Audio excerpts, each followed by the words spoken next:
lay in sorrow, deep distressed, my grief a proud man heard. His looks were cold, he gave me gold, but not a kindly word. My sorrow past, I paid him back the gold he gave to me. Then stood erect and spoke my thanks and blessed his charity. I lay in want, in grief and pain, a poor man passed my way. He bound my head, he gave me bread, he watched me night and day. How shall I pay him back again for all he did to me? Oh, gold is great, but greater far is heavenly sympathy. Charles Mackay द्वारा रचित ये poem एक बहुत ही holistic message देता है। Sympathy का हम सबकी लाइफ में क्या इम्पोर्टेंस है उसको पोर्ट्रे कर रहा है ये पोएम। जब हम में से कोई भी, चाहे हम स्वयं ही क्यों न हो, किसी भी विपदा विपत्ति या प्रॉब्लम से घिरे हुए होते हैं, तब अगर सबसे कोई इम्पॉर्टेंट फैक्टर एक अपना मेडिसिनल प्रभाव छोड़ते हुए अगर हमारी जिंदगी में काम करता है तो वो सिंपैथी है। हम बहुत स्ट्रेस में होते हैं कि ये समस्या कैसे आई, क्यों आई, कब हम इस समस्या से उबर पाएंगे, कैसे सब होगा, क्या करना चाहिए हमें इस सब के लिए, who is going to help us, when Almighty will listen to us। Friends, हमारे अंदर का जो स्ट्रेस होता है वो कई तरह के स्ट्रेस होते हैं। There might be several reasons to get stressed, but उस स्ट्रेस से उबरने के लिए हमारे पास कुछ स्टेप्स हैं। उसको अगर हम उसको फॉलो करते हैं, उसको आत्मसात करते हैं अपनी जिंदगी में, तो वो स्ट्रेस हमको छोड़ के चला जाता है और हम फिर से अपनी लाइफ को रिक्रिएट कर पाते हैं एक नई ऊर्जा के साथ, एक नए जोश के साथ, एक नए जुनून के साथ। स्ट्रेस मैनेजमेंट की पहली शर्त जो है कि you have to be very much positive. Positivity के इर्द गिर्द आपको हमेशा रहना है। You don't have to think a bit about negativity. Despite knowing this fact that there is a requirement of negativity too, but while we enter into stress management process, we have to have positivity only। हर संदर्भ से, हर situation से हमें सकारात्मकता को चुनना है। हमें उस संदर्भ के सकारात्मक पहलू को समझना है और उस पहलू से अपने लिए कुछ सकारात्मक तथ्यों को बाहर निकालकर अपने जेहन में, अपनी जिंदगी में उतारना है। फ्रेंड्स, पॉजिटिव एटीट्यूड होने के बाद भी अगर आपकी लाइफ में कोई रूटीन नहीं है, अगर आपका लाइफ आप रैंडमली जी रहे हो, there is no planning, there is no wake up time fixed, there is no sleeping time fixed, कब खाना है, कब सोना है, कब उठना है, कब बाथ लेना है। तो रूटीन का हमारी लाइफ में बहुत इंपॉर्टेंस है। अगर अपनी लाइफ में आप रूटीन को एंटर करते हो तो स्ट्रेस अपने आप एग्जिट हो जाता है।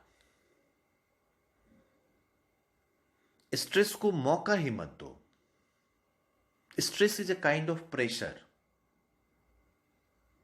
And pressure is force per unit area.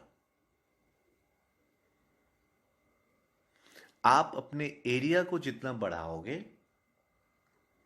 आप अपने वर्क एरिया को जितना बढ़ाओगे और जितना सिस्टमेटिकली बढ़ाओगे, आपका स्ट्रेस अपने आप कम होता जाएगा. Science is also advising like that. तो आप रूटीन में रहो. इससे पहले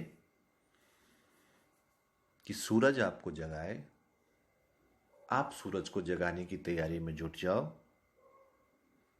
इससे पहले कि रात आपको सुलाए, आप अर्ली टू बेड हो जाओ. अपने रूटीन में अपनी फूड क्वालिटी को आप पौष्टिक बनाओ, ना कि डिलीशियस. फूड का डिलीशियस होना भी बहुत जरूरी है, but at the same time it should be enriched with all nutrients which can be very much helpful to reduce your or fight with your stress. पहला जो मैंने बताया कि you have to have positive attitude. दूसरा जो मैंने बताया कि you have to be routinised. आपको एक रूटीन लाइफ जीना है. आप रैंडम लाइफ से बाहर निकले.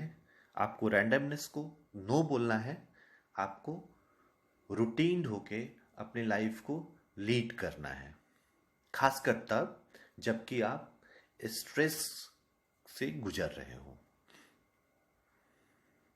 Third one is music. Music is one of the best way to reduce your stress. See, if you are singing and if you are not singing well, you don't have to sing that in a way that someone is listening to you. You have to sing in that way that you are singing very fantastically and sing with full emotion. Sing with full mood and full swing of that particular song. It will really help you to, diminish down your stress. Trust me. You have to go for your hobbies too. Like if you like paintings, if you like, playing cricket, if you like singing, if you like dancing, if you like computer kind of skills, if you like any kind of game, if you like chess, if you like volleyball, so any kind of hobbies, if you like, I have hobby to write or to speak, so you should go for those hobbies in that stress time. So that, as I said, that if you create your wider area, then in that case your stress will be diminishing down soon. Last but not the least, you should find one person in your life whom you can speak to listen. Generally, we speak to reply also. But here you have to find someone whom you listen. Maybe that may be your parents, that may be your wife, husband, that may be your friend, that may be your brother, sister. Any relation can work on this. But in that way, you have to listen only, very carefully. You just have to say that, see, I'm having some stress. I wanted to talk to you. I wanted to share my stress to you. I wanted to transfer my stress to you in a way that you will guide me properly, that what should I do, what shouldn't I do. So please guide me. And then start listening that person. तो ये सब करके जब आप अपनी life में positive attitude ले आते हो, अपने हर इर्द गिर्द जो भी आपके दायरे में है, हर जगह से आप पॉजिटिविटी को लेने का कोशिश करते हो, आप एक रूटीनाइज लाइफ को लीड करते हो, आप म्यूजिक अपने लाइफ में लाते हो, आप अपने हॉबीज को जीने लगते हो, और आप किसी ऐसे अपने से जो आपके काफी करीब है उसको सुनने के लिए उससे बातें करते हो, तो आपका स्ट्रेस अपने आप रिड्यूस होगा मेरे मित्रों, फ्रेंड्स। 101% ये रिड्यूस होगा। तो इन सब फैक्टर्स को फॉलो करते हुए जब कभी भी ऐसी नौबत आए कि आप किसी स्ट्रेस में आए, तो आप इन 5 फैक्टर्स को अडैप्ट करें। देखिए, फिर आप भी मुस्कुराएंगे और आपकी जिंदगी आप पे मुस्कुराएगी। और अब जब आप दोनों मुस्कुराएंगे तो ये जग मुस्कुराएगा, और जब ये जग मुस्कुराएगा तो फिर आप एक गीत गुनगुनाएंगे जो आपकी पसंद का होगा। Thank you very much.